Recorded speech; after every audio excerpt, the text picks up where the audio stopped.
Bismillahirrahmanirrahim. Assalamualaikum warahmatullahi wabarakatuh. Syukur alhamdulillah kita bisa berjumpa lagi di channel ini. Sholawat dan salam selalu dan tetap tercurahkan kepada junjungan kita Nabi besar Muhammad sallallahu alaihi wasallam. Allahumma sholli ala sayyidina Muhammad wa ala ali sayyidina Muhammad. Harapan dan doa saya semoga saudaraku semuanya selalu diberikan kesehatan, dilapangkan rezekinya, diampuni dosa-dosanya, dan dipanjangkan umurnya. Amin ya rabbal alamin. Sahabat beriman yang dirahmati Allah, dalam agama Islam, zina merupakan salah satu dosa besar yang sangat dibenci oleh Allah. Dalam kehidupan sehari-hari, kita mungkin tidak menyadari bahwa ada banyak bentuk zina yang harus dihindari, baik itu secara lahir maupun batin. Pada kesempatan kali ini kita akan membahas larangan-larangan dan konsekuensi dari berbagai bentuk zina dalam Islam.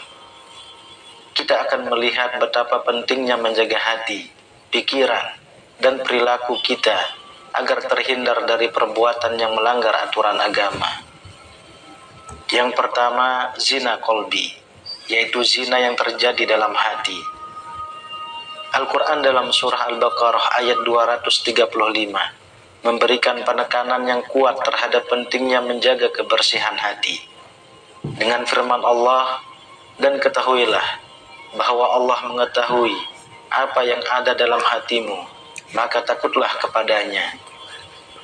Hal ini menggarisbawahi bahwa pikiran dan perasaan yang kita simpan dalam hati juga menjadi objek pengawasan Allah. Dalam hadis yang diriwayatkan oleh Bukhari dan Muslim, Rasulullah menjelaskan, sesungguhnya di dalam tubuh ada segumpal daging. Jika ia baik, maka baiklah seluruh tubuh. Dan jika ia rusak, maka rusaklah seluruh tubuh. Ketahuilah bahwa itu adalah hati. Dari kedua kutipan ini kita memahami bahwa menjaga kebersihan hati adalah kunci utama dalam menghindari zina kolbi. Karena hati yang suci akan menghasilkan perbuatan baik, sedangkan hati yang tercemar akan menghasilkan perbuatan buruk. Dengan demikian, pemahaman tentang zina kolbi menjadi pondasi penting dalam memahami zina dalam Islam secara menyeluruh. Hal ini mengingatkan kita akan pentingnya menjaga kebersihan hati dan menjauhkan diri dari pemikiran-pemikiran yang dapat membawa pada perbuatan dosa. Yang kedua, zina al-lamam, zina yang terjadi melalui pandangan mata. Al-Quran dalam surah An-Nur ayat 30 menegaskan pentingnya pandangan. Dengan firman Allah, katakanlah kepada orang laki-laki yang beriman, hendaklah mereka menahan pandangannya dan memelihara kemaluannya, dan demikian itu adalah lebih suci bagi mereka. Ayat ini menegaskan bahwa menjaga pandangan mata merupakan bagian dari kesucian yang dianjurkan oleh Allah bagi orang-orang yang beriman. Dalam hadis yang diriwayatkan oleh Imam Al-Hakim, Rasulullah menjelaskan bahwa pandangan adalah salah satu sarana dari banyaknya sarana-sarana iblis untuk menyesatkan manusia. Rasulullah juga menekankan bahwa meninggalkan pandangan yang tidak senonoh karena takut kepada Allah akan mendatangkan keimanan yang manis dalam hati seseorang. Dari kutipan Al-Quran dan hadis di atas, kita memahami bahwa menjaga pandangan mata merupakan bagian integral dari menjauhi zina dalam Islam. Pandangan yang tidak senonoh dapat membawa seseorang pada dosa zina, baik secara langsung maupun tidak langsung. Oleh karena itu, kesadaran akan pentingnya menjaga pandangan mata menjadi kunci dalam upaya menghindari tergelincirnya diri ke dalam perbuatan yang tidak diinginkan. Yang ketiga, mari kita telaah zina lisan, yang merupakan zina yang terjadi melalui ucapan.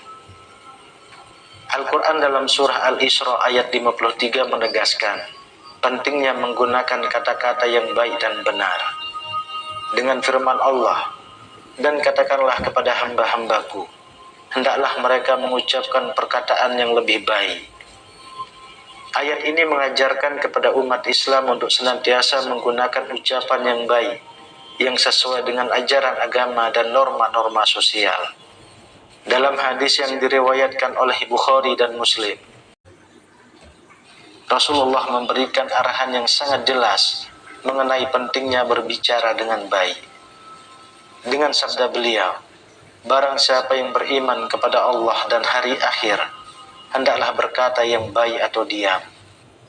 Dari kutipan Al-Quran dan hadis di atas, kita memahami bahwa zina lisan atau dosa yang terjadi melalui ucapan yang tidak senonoh atau menyakitkan sangat ditegaskan dalam ajaran Islam. Ucapan yang buruk dapat menyebabkan kerusakan yang besar, baik pada diri sendiri maupun pada orang lain. Oleh karena itu, penting bagi umat Islam untuk senantiasa berhati-hati dalam menggunakan kata-kata serta menjaga ucapan agar selaras dengan nilai-nilai Islam. Yang keempat, kita akan membahas zina telinga, yaitu dosa yang terjadi melalui mendengarkan hal-hal yang diharamkan. Al-Quran dalam surah Al-Hajj ayat 30 menasihati umat manusia untuk menjauhi perkataan dusta. Dengan firman Allah, dan jauhilah perkataan yang dusta.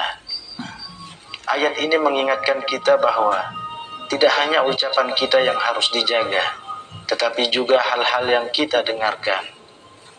Hadis yang diriwayatkan oleh Imam Muslim juga memperkuat hal ini dengan menyatakan, akan ada nanti di antara umatku orang-orang yang duduk-duduk berbincang dengan hal-hal yang diharamkan. Rasulullah menegaskan bahwa mendengarkan pembicaraan yang tidak bermanfaat atau diharamkan adalah perilaku yang tidak sesuai dengan tuntunan Islam. Dari kedua sumber tersebut, kita memperoleh pengertian bahwa zina telinga seperti mendengarkan gosip, fitnah, atau pembicaraan yang menyesatkan sangat tidak dianjurkan. Hal ini bisa membawa dampak negatif pada spiritualitas dan perilaku seseorang.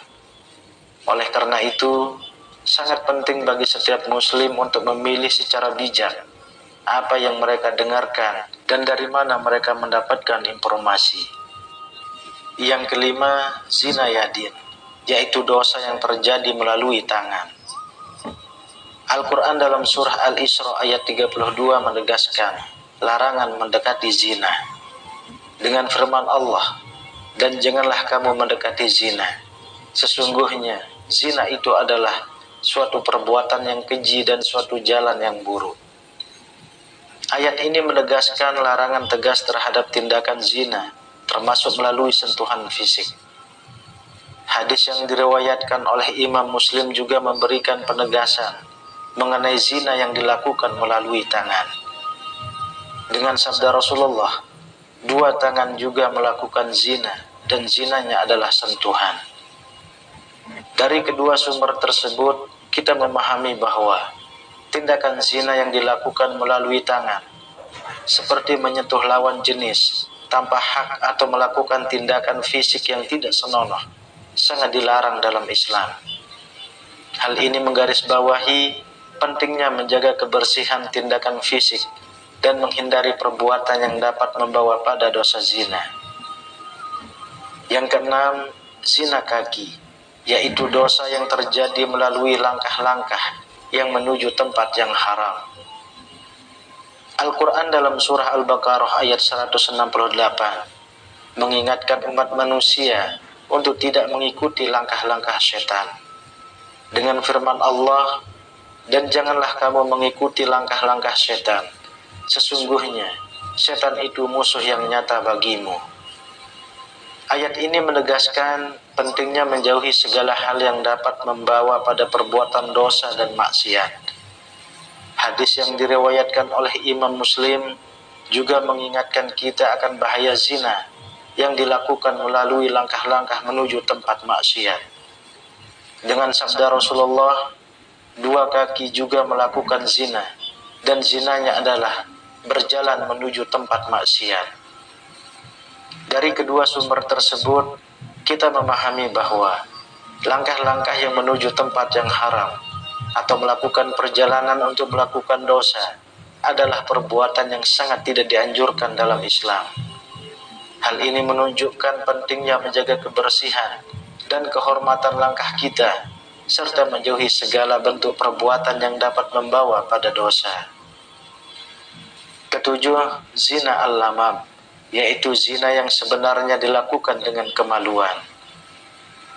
Al-Quran dalam surah Al-Furqan ayat 68 mengutuk perbuatan zina dengan tegas dengan firman Allah, dan orang-orang yang tidak menyembah Tuhan yang lain beserta Allah dan tidak membunuh jiwa yang diharamkan Allah kecuali dengan alasan yang benar dan tidak berzina. Ayat ini menegaskan bahwa perbuatan zina adalah dosa besar yang harus dihindari oleh setiap muslim. Dalam hadis yang diriwayatkan oleh Bukhari dan Muslim, Rasulullah juga memperingatkan bahwa iman seseorang tidak berada dalam keadaan sempurna saat ia melakukan perbuatan zina. Dengan sabda beliau, tidaklah seorang pezina itu berzina saat dia dalam keadaan muslim. Dari kedua sumber ini kita memahami bahwa zina yang dilakukan dengan kemaluan adalah salah satu dosa terbesar dalam Islam.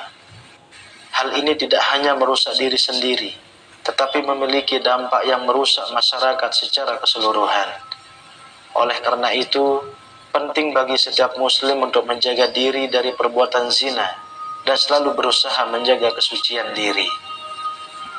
Yang kedelapan, zina muhsan, yaitu zina yang dilakukan oleh orang yang telah bersuami atau beristri.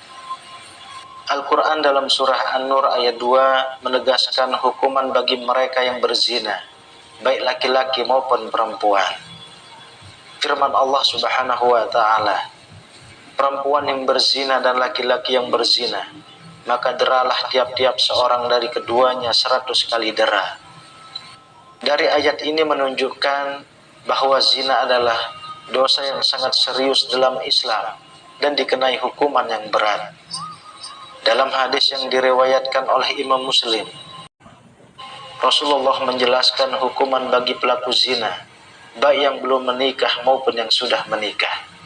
Beliau bersabda, ambillah dariku, sesungguhnya Allah telah menjadikan jalan bagi mereka perempuan yang berzina, yang belum menikah dengan belum menikah, hukumnya dicambuk 100 kali dan diasingkan selama 1 tahun.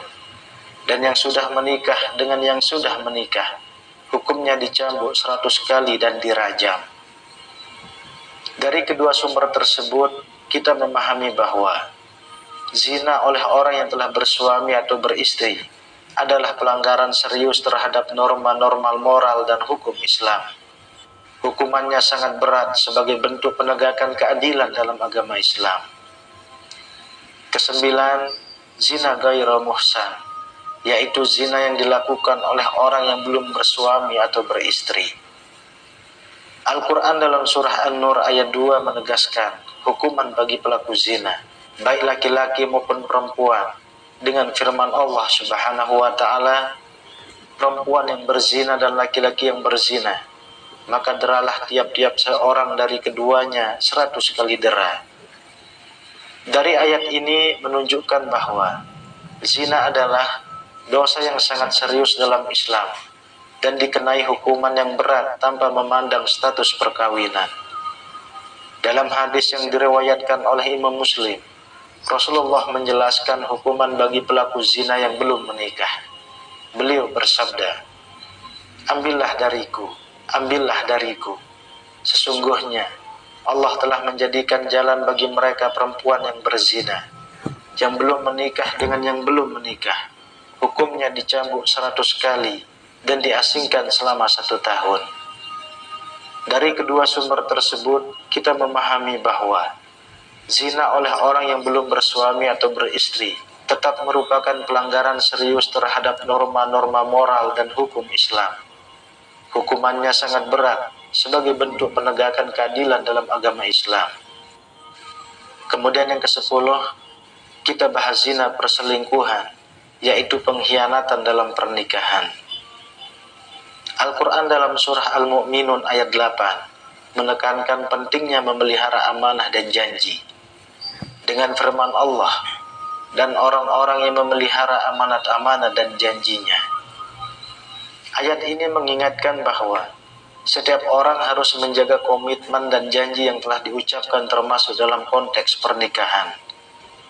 Dalam hadis yang diriwayatkan oleh Imam Bukhari dan Muslim, Rasulullah mengingatkan bahwa setiap individu bertanggung jawab atas tindakannya. Dengan sabda beliau, setiap kamu adalah pemimpin, dan setiap kamu akan dimintai pertanggungjawaban atas yang dipimpinnya. Dari kedua sumber tersebut, kita memahami bahwa perselingkuhan merupakan bentuk pengkhianatan serius terhadap janji pernikahan dan amanah yang dipikul oleh setiap individu. Hal ini menunjukkan pentingnya menjaga komitmen dalam hubungan suami istri dan memperlakukan pasangan dengan kejujuran serta keadilan. Wallahu a'lam bishawab. Demikian yang bisa saya bagikan. Semoga bermanfaat untuk kita semua. Amin ya rabbal alamin. Assalamualaikum warahmatullahi wabarakatuh.